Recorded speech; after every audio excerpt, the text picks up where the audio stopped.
Welcome to the bird media. నేను మీ పవన్ కృష్ణమూర్తి. కరేడు రైతుల ఉద్యమం చూస్తూనే ఉన్నాం. ప్రాణాలైనా ఇస్తాం కానీ సెంటు భూమి కూడా ఇచ్చేది లేదు అని చెప్పి తెగేసి చెప్తున్నారు గవర్నమెంట్కి. నా మద్దతు కూడా వాళ్ళకి. అమరావతి రైతులకి ఏ విధంగా మద్దతు అయితే ఇచ్చాను, కరేడు రైతులకు కూడా నేను అదే విధంగా మద్దతు ఇస్తున్నా. ఎందుకు మాట అనేది ఆల్రెడీ మనం మాట్లాడుకున్నాం. కరేడులో ఏం జరుగుతుంది, మీడియా ఏ విధంగా వాళ్ళని చంపేస్తుందని. And thanks for the media. చాలామంది దాని మీద కళ్ళు తెరుచుకున్నారు, ఎవరి వైపు ఉండాలనేది తెలుసుకున్నారు. ప్రధాన పత్రికలు కావచ్చు, ప్రధాన ఛానళ్ళు కావచ్చు, దాని మీద గళం ఎత్తడం అనేది నిజంగా శుభపరిణామం. తోడుగా వస్తున్నందుకు అందరికీ కూడా ప్రత్యేకమైనటువంటి ధన్యవాదాలు. ఇక కరేడు విషయానికి వస్తే చాలా మాట్లాడుకున్నాం. కరేడులో ఏముంది అసలు?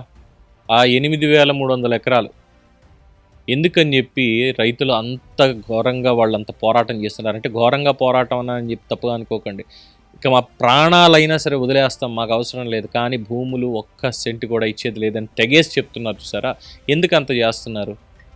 ఆ భూములు ఏమైనా అంత విలువైనటువంటివా అంటే వాళ్ళ ప్రకారం విలువైనవా? ఏ రైతుకైనా సరే ఉన్నటువంటి భూమి విలువైందే. కానీ ప్రభుత్వ పరంగా చూసినప్పుడు ఏంటి అంత స్పెషాలిటీ, ఏంటి అక్కడ ఏముంది అని ఒకసారి చెక్ చేసుకున్న. ఉమ్మడి ప్రకాశం, ప్రస్తుతం నెల్లూరులో ఉన్నటువంటి దానికి సంబంధించి పొట్టి శ్రీరాములు నెల్లూరు జిల్లా ఉలవపాడు మండలానికి చెందిన గ్రామం.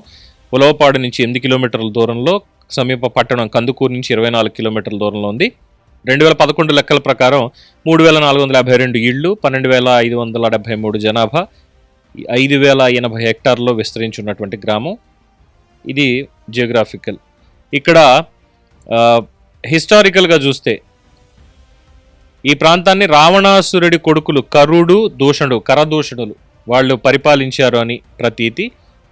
కరు ప్లస్ రేడు, కరేడు అంటే కర అనగా కరుడు, రేడు అనగా రాజు అని ఈ ప్రాంతానికి కరేడు అని పిలువబడింది. సంధి సమాసాలు కూడా ఉన్నాయి.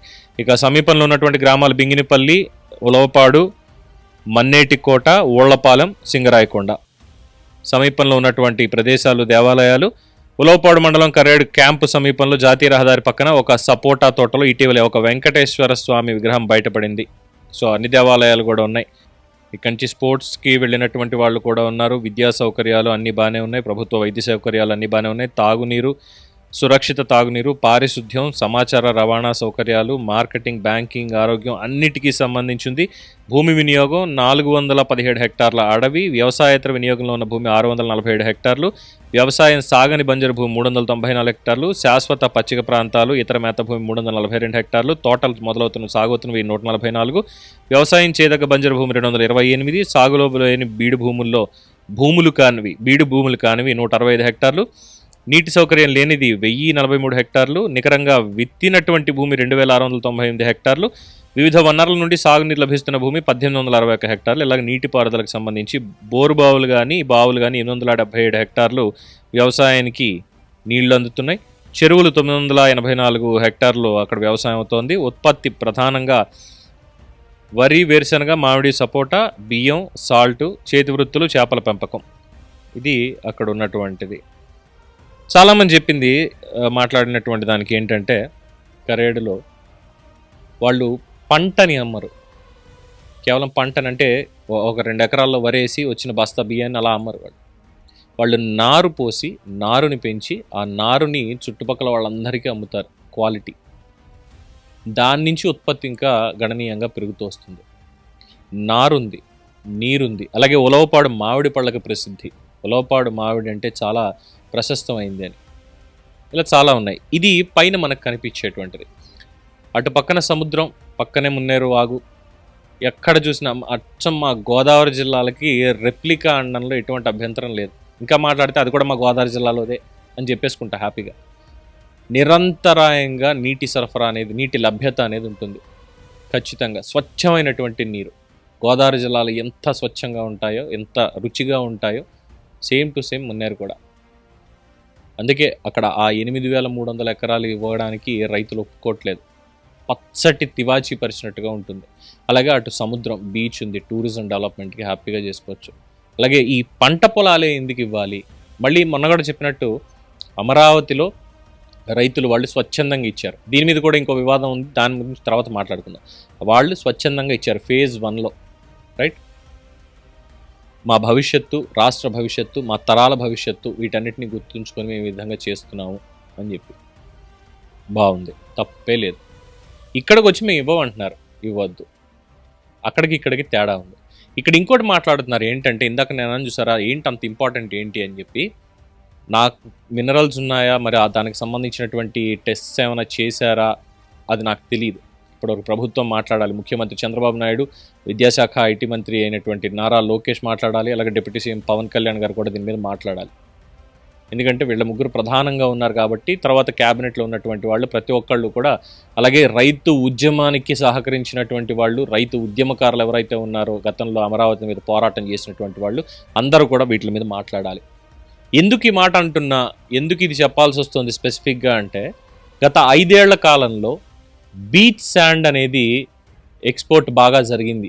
మనకి తెలియదంతే, ఎందుకంటే అందులో ఉండేటువంటి సిలికా కావచ్చు, అదంతా చాలా పెద్ద స్కామ్కి సంబంధించి నడిచింది. ఇప్పటికీ ఈ ప్రభుత్వం కూడా వచ్చిన తర్వాత ఈ బీచ్ శాండ్ ఎక్స్పోర్ట్స్కి సంబంధించినటువంటి దాని మీద ఏం మాట్లాడాల, దర్యాప్తు జరుగుతుంది అన్నారు. బమిడికలొద్ది దగ్గర లేటరైట్ ముసుగులో బాక్సైట్ తవ్వేసి చేశారు వైవి సుబ్బారెడ్డి కుమారుడు వీళ్ళు అని చెప్పి అన్నారు. వాటికి సంబంధించి ఇంకా పూర్తిగా బయటికి రాలా. ఇంకా చెప్పుకుంటూ పోతే ఇలా చాలా ఉన్నాయి, రైట్. అలాగే మొన్న మధ్య ఎక్కడ చూసాం, బంగారు నిధులు మనకున్నాయి, బంగారు నిక్షేపాలు ఉన్నాయి కడప జిల్లాలో, అందులోని పులివెందులకి సమీపంలోనే అని చెప్పి కూడా మనం మాట్లాడుకున్నాం. సో అలాగే ఇక్కడ ఏమన్నా ఉన్నాయా అన్నటువంటి ఒక రూమర్ కూడా నడుస్తోంది. ఎందుకంటే ఆ బీచ్ శాండ్ అనేది ఏరోస్పేస్ రంగంలో వాడతారు, దాంట్లో ఉన్నటువంటి ఇదంతా కూడా అని చెప్పి సిలికాను ఏదో ఎక్స్ట్రాక్ట్ చేసి వాడతారు అని చెప్పి, దానికి చాలా వాల్యూ ఉంటుంది అని చెప్పి కూడా అంటారు. అలాగే మన మంగంపేట బైరటీస్ గురించి మనం మాట్లాడుకున్నాం. మంగంపేట బైరటీస్ని కూలెంట్ కింద వాడతారు. అమెరికాలో కావచ్చు, ఏ గ్రేడ్ నుంచి బి గ్రేడ్, సి గ్రేడ్ అని ఉంటాయి అందులో. సో ఆ ఏ గ్రేడ్ క్వాలిటీని అమెరికాకు వాడికి మనకి పంపిస్తున్నాం, అక్కడ ఉన్నటువంటి తవి. సో ఇలాగ ఇక్కడ కూడా ఏమన్నా ఉందా, ఒకవేళ ఉంటే ఇన్నాళ్ళు ఆ ప్రభుత్వం, గత 5 ఏళ్లలో ఉన్నటువంటి వైసీపీ ప్రభుత్వం ఎందుకని చెప్పి ఎక్కువ చర్యలు దాని మీద తీసుకోలేకపోయింది, ఎందుకు ఎక్స్ట్రాక్ట్ చేయలేకపోయింది, ఎప్పటి నుంచి ఈ ప్రొటెస్ట్ అనేది నడుస్తుంది? ఇప్పటి నుంచి కాదు, నాకు ఉన్నటువంటి నాలెడ్జ్ ప్రకారం అంతకు ముందే షిరిడి సాయి ఎలక్ట్రికల్స్ ఈ ఇండోసోల్ అనేది పెట్టడానికి ముందే ఎన్నో ప్రతిపాదనలు ఎంతోమంది అప్పుడు ప్రైవేట్గా చేశారట. లేదు ఈ ల్యాండ్స్ అన్ని మేము కొనుక్కుంటాం అంటే రైతులు స్వచ్ఛందంగా మాకు వద్దు, మీరు ఎవరు వచ్చినా మేము మా వ్యవసాయాన్ని మేము వదలం, మా పొలాలను వదలం అని చెప్పి తిప్పి పంపించారు అనేది అక్కడ రైతులు చెప్పేటువంటి అంశం. సో ఇప్పుడు చంద్రబాబు నాయుడు ప్రభుత్వం గత 5 ఏళ్లలో వాళ్ళని అంతలా విమర్శించి ఇదే దీనికి సంబంధించి ఎందుకని నారా లోకేష్ చంద్రబాబు నాయుడు ఇద్దరు మాట్లాడడం లేదు, షిరిడి సాయి కావచ్చు వీళ్ళు వచ్చి ఏమైపోయారు, ఇది ప్రధానంగా ఉన్న ప్రశ్న. అలాగే నిజంగానే ఆ భూముల కింద ఉన్నటువంటి ఖనిజ సంపద కోసం చెప్పి దాని మీద ఎంత ఆదాయం వస్తుంది అనేది లెక్కలేసుకున్న తర్వాతే ఓకే దీన్ని మనం ఈ రకంగా తీసుకెళ్దాం అని చెప్పి ఈ ప్రభుత్వం నిర్ణయించుకుందా, which is again big mistake చెప్పాలంటే. వాళ్ళ సొంత భూములు అక్కడ ఏమున్నప్పటికీ కూడా, ఎందుకంటే నేను కూడా ఒక రైతు మనవడిని చెప్పాను కదా, ఇలాగే ప్రభుత్వానికి సంబంధించి ఒకానొక పథకానికి మా పొలాలు కూడా మేము వదులుకోవాల్సి వచ్చింది. అఫ్కోర్స్ కంపన్సేషన్ అనేది అప్పట్లో ఇచ్చారు. ఇప్పుడు అక్కడ ఎకరా 1,10,00,000 రూపాయలు. ఇప్పుడంటే దాదాపుగా ఒక 5 ఏళ్ల క్రితం అనుకోండి, 5 ఏళ్ల క్రితమే 1,10,00,000 రూపాయలు ఒక ఎకరం కొబ్బరి తోట. నేను ఆ రోజు ప్రభుత్వానికి ఇవ్వకుండా ఉండుంటే, అంటే ఇది కూడా చెప్తున్నా ఎందుకు అంటే ప్రభుత్వాన్నే విమర్శిస్తున్నాం అన్నది కాదు, ప్రభుత్వాన్ని ఇక్కడ ఖచ్చితంగా విమర్శిస్తాం, ఇటు వెళ్ళకూడదు అని. ఎందుకంటే ఇందాక ఎవరో పెద్ద ఒక ఆయన మన వీడియోల మీద కామెంట్స్ అది చేస్తూ ప్రభుత్వానికి అడ్డు చెప్పి ఇలాగ మీరు ఇవ్వకపోతే అభివృద్ధి ఎలాగోయ్ అన్నారు. చాలా చోట్ల అభివృద్ధి అనేది జరుగుతోంది.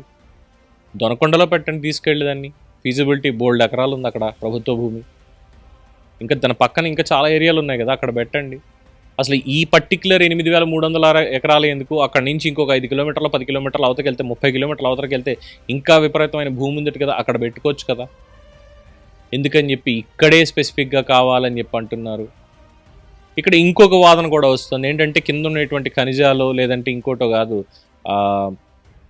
ఇక్కడి నుంచి ఈ 8,300 ఎకరాల్లో ఈ ఎక్విప్మెంట్ మ్యానుఫ్యాక్చరింగ్ మాత్రమే కాకుండా సోలార్ ప్లాంట్లు అనేది అక్కడ పెట్టేసి కంప్లీట్గా పవర్ అక్కడి నుంచి తీసుకెళ్ళి బనకచెర్లకి పవర్ సప్లై కోసం ఇక్కడి నుంచే ప్లాంట్ పెట్టుకుంటారు. అందుకని చెప్పే దీన్ని ఈ ప్రభుత్వం మాట్లాడకుండా ఉంది. చంద్రబాబు నాయుడు డ్రీమ్ ప్రాజెక్ట్ ఎప్పటికైనా బనకచెర్ల పూర్తి చేయాల్సింది, నదుల అనుసంధానం చేయాల్సింది అన్నది ఆయన డ్రీమ్ ప్రాజెక్ట్ కాబట్టి ఇక్కడ దీనికోసమే ఇది చేస్తున్నారు అన్నటువంటిది ఇంకొక వాదన వినిపిస్తుంది. ఏదేమైనప్పటికీ ఖచ్చితంగా దీనికి సమాధానం నారా లోకేష్, చంద్రబాబు నాయుడు ఇద్దరూ చెప్పి తీరాలి. పవన్ కళ్యాణ్ గారికి ఎగ్జామ్షన్ నేను ఇవ్వట్లేదు, కానీ ఎందుకు ఆయన పేరు లాస్ట్లో నేను చెప్పట్లేదు అంటే ఆయనకి మరి దీని మీద సరైనటువంటి అవగాహన ఉందో లేదో తెలియదు, ప్రభుత్వం దీని మీద మాట్లాడిందో లేదో తెలియదు. బట్ ఈ షిరిడి సాయి ఎలక్ట్రికల్స్కి గత ప్రభుత్వం కేటాయింపులు చేసినటువంటి దాని మీద ఆయనకు అవగాహన ఉంది, దాన్ని అప్పట్లోనే ఖండించారు అనేది ఉంది. కాబట్టి ఇప్పుడు కూడా యాక్టివ్ పార్ట్ తీసుకుని డిప్యూటీ సీఎంగా ఉన్నారు, కూటమిలో బలంగా ఉన్నారు. కాబట్టి ఎట్టి పరిస్థితుల్లో ఈ భూముల్ని ఇచ్చేది లేదు. దయచేసి కూటమి ప్రభుత్వం ఈ డీల్కి దూరంగా ఉంటే బాగుంటుంది. ఇండోసోల్ని పక్కకు పంపించి, లేదు మీరు పెట్టుబడులు పెట్టించుకోవాలి, వాళ్ళ దగ్గర ఎలక్ట్రల్ బాండ్స్ రూపంలో డబ్బులు తీసుకున్నారు, ఆ కృతజ్ఞతగా ఇంకోటి ఏమైనా చేయించుకోవాలి ఇది అనుకున్నట్లయితే కనుక దయచేసి అక్కడ కాకపోతే వేరే చోట ప్రభుత్వ భూముల్లో మీరు వెళ్ళి పెట్టుకోండి హ్యాపీగా. సో అక్కడ ఏమున్నాయి భూముల్లో అనే దానికి స్పష్టత అంటే నేనేది ఊహాగానం అయితే చేయలేదండి, ఉన్నటువంటి సమాచారం మేరకే ప్రతి ఒక్కటి కూడా తీసుకోవడం జరిగింది. బట్ ఈ జియోగ్రాఫికల్ రిపోర్ట్ అనేది మాత్రం అది నిజంగా ప్రభుత్వం అక్కడ ఏమైనా టెస్ట్ చేయించిందా గతంలో కానీ, ఈ ప్రభుత్వం కానీ టెస్ట్ చేయించి అక్కడ ఏమున్నాయి అనేది చాలా సీక్రెట్గా ఉంచుతున్నారా అన్న అనుమానాలు అయితే ఖచ్చితంగా ఉన్నాయి. ప్రభుత్వం ఖచ్చితంగా ఇవన్నీ కూడా బయట పెట్టాలి. And whatever it may be, అక్కడ ఏది ఉన్నప్పటికీ కూడా ఆ కింద బంగారు కొండలే ఉండనివ్వండి, బంగారం కొండలే ఉండనివ్వండి, వాళ్ళకి అవసరమైతే, వాళ్ళకి ఇష్టమైతేనే, అక్కడ ఉన్నటువంటి రైతులకి ఇష్టమైతే వాళ్ళు అమ్ముతారు, లేదంటే అమ్మరు. ఇదేమి ప్రభుత్వ ఆస్తి ఇంకోటో కానే కదా, అవి వాళ్ళ సొంత భూములు, అంతకుమించి చెప్పడానికి ఏం లేదు. ప్రజా ప్రయోజనాల కోసం, జాతి ప్రయోజనాల కోసం, అంటే దేశ ప్రయోజనాల కోసం వాళ్ళు ఏమైనా నిజంగా చెయ్యాలి అనుకుంటే వాళ్ళు చేస్తారు తప్పితే బలవంతంగా వాళ్ళతోటి ఎవ్వరూ ఏమి చేయించలేరు. ఇది కూటమి ప్రభుత్వం రాసి పెట్టుకోవాలి. లేదు మేము గుడ్డిగా ఇలాగే ముందుకెళ్తాం, రైతుల్ని రెచ్చగొడుతూనే ఉంటాం, గతంలో అమరావతి పోరాటాన్ని చూపించాం, ఇక్కడ వీళ్ళు ఎంతమంది ఉంటే మాకెందుకు, మేము ఎలాగైనా ఈ భూములు తీసుకుంటాం అంటారా? ఒకసారి అడుగు పెట్టండి, అప్పుడు మాట్లాడుకుందాం. Until then keep watching the bird media. మీ అభిప్రాయాన్ని కామెంట్స్ రూపంలో తెలియచేయండి. ఈ వీడియో కనుక మీకు నచ్చినట్టయితే లైక్ చేయండి, షేర్ చేయండి, సబ్స్క్రైబ్ చేయండి, అలాగే పక్కనే ఉన్న బెల్ ఐకాన్ని క్లిక్ చేయండి.